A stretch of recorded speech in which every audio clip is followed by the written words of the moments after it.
Dando sequência aí sobre o que nós falávamos, a gente tem a base de Alcântara.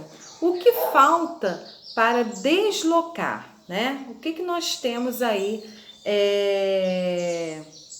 nessa base em Alcântara, no Maranhão, né? Aqui no nosso país. A posição privilegiada de Alcântara por estar perto da linha do Equador é que gera a cobiça de outros países. A situação geográfica peculiar é interessante, principalmente para colocar em órbita um tipo específico de satélite, chamado de geoestacionário, usado para comunicação. Esses equipamentos mais pesados precisam de foguetes robustos que exigem controle absoluto do nível de consumo de combustível. Então aí ao lado, vamos analisar aí a imagem, né? A gente tem uma vista aérea das instalações do Centro de Lançamento de Alcântara, no Maranhão. A partir do Maranhão, a economia do líquido seria de 23% em relação ao procedimento semelhante feito em Cabo Canaveral, na Flórida.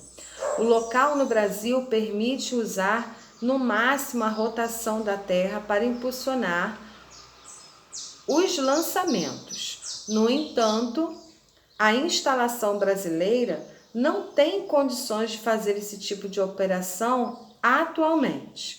Porém, além da posição geográfica, Alcântara tem outras características importantes para o setor espacial. As condições meteorológicas daquele trecho do litoral do Maranhão, com ventos em níveis aceitáveis e regime de chuva definido, permite que os lançamentos ocorram praticamente o ano inteiro, né? Por causa da situação do clima, né? Então isso é possível fazer várias vezes no ano, não tem uma data assim determinada, né? Só pode fazer em tal mês, enfim, as condições climáticas são favoráveis. Na página 64, o Centro de Lançamento de Alcântara foi criado em março de 1983 por um decreto assinado pelo presidente João Figueiredo. O objetivo era executar e apoiar as atividades de lançamento e rastreamento de equipamentos espaciais, além de realizar e testar experimentos da aeronáutica relacionados com a Política Nacional de Desenvolvimento Aeroespacial da época. A base tem uma área de 620 quilômetros quadrados. Para a construção das instalações, cerca de 300 famílias foram transferidas do local, de acordo com a Força Aérea Brasileira. Apenas 1/3 do espaço é utilizado para fins operacionais. O restante é voltado para o reassentamentos e preservação ambiental.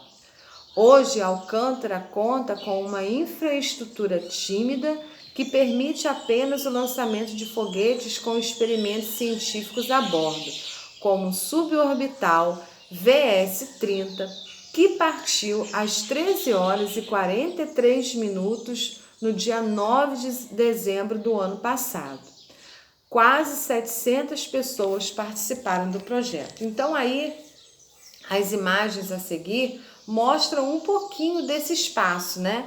Nós temos aí um foguete visto nas instalações de Alcântara, a gente vê a sala de controle de lançamento, a gente vê a vista interna, né, da torre de lançamento dos foguetes, e a gente vê a torre de lançamento de foguetes na base aí de Alcântara.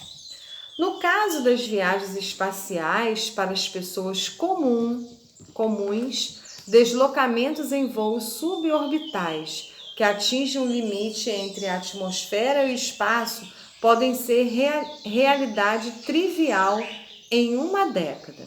Nestes casos, os turistas poderão experimentar por 17 minutos como é se sentir o efeito da falta de gravidade. Bem legal, né? Então, Na sequência, a gente tem aí outras duas imagens que mostram, né, satélites de comunicação, tá? Então, o que são esses, o que representam esses satélites de comunicação? Podem marcar aí, tá? Os satélites, os sinais dos satélites são enviados para antenas projetadas especificamente para recebê-los. Então, não é qualquer tipo de antena, né? Tem uma antena própria para captação desses sinais. Cada antena está configurada com um satélite específico. Os satélites mais numerosos que orbitam a Terra são os satélites de comunicação, responsáveis por transmitir à Terra sinais de TV, rádio, telefone e internet, tá? Então, vocês podem destacar aí todo esse parágrafo ou circular em volta também, como Tia Jerusa sempre recomenda, tá bom? Lá embaixo, no finalzinho da página 65, os satélites de observação são específicos para a observação do ambiente terrestre, a criação de mapas, que a gente está falando sobre mapas lá na apostila de geografia. Eles enviam imagens de todo o território e permitem a identificação de lugares onde ocorre desmatamento, por exemplo.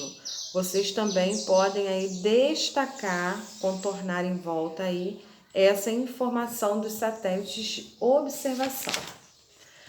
Na página 66, nós temos ainda os satélites de exploração, os satélites de navegação, os satélites meteorológicos e os satélites geoestacionários, que a gente vai falar já já e conhecer sobre cada um deles.